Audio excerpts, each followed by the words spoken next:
দীর্ঘ প্রতীক্ষার পর অবশেষে মালয়েশিয়ায় চালু হলো ই পাসপোর্ট কার্যক্রম। বৃহস্পতিবার কুয়ালালামপুরের সাউথগেট কমার্শিয়াল সেন্টারে ই পাসপোর্ট সেবা কার্যক্রমের আনুষ্ঠানিক উদ্বোধন করা হয়েছে।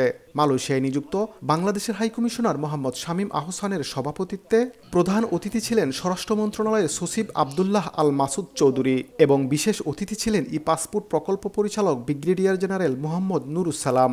আনুষ্ঠানিক উদ্বোধন শেষে এক শিশু এবং 2 তরুণ আবেদনকারীকে ই পাসপোর্ট এনরোলমেন্ট স্লিপ হস্তান্তর করেন প্রধান অতিথি।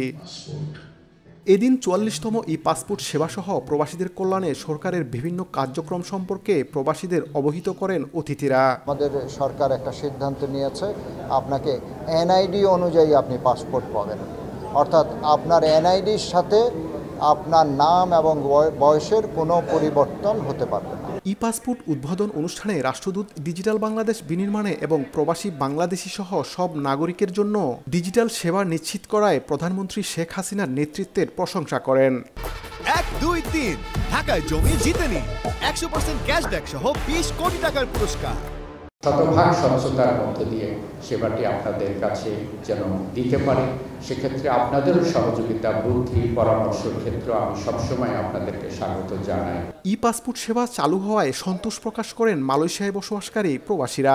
ডিজিটাল পাসপোর্টকে ফলো করে যেন এই পাসপোর্টটা দেওয়া হয়, কারণ প্রবাসে যাদের পাসপোর্ট আছে তাদের নাম, কোনো নাম, ডেট অফ বার্থ কোনো কিছু পরিবর্তন করা যাবে না।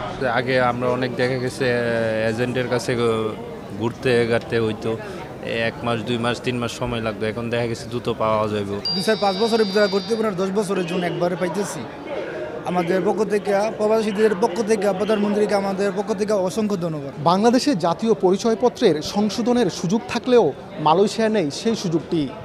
ফলে ই পাসপোর্ট সংগ্রহের ক্ষেত্রে ভোগান্তির আশঙ্কায় রয়েছেন প্রবাসীরা।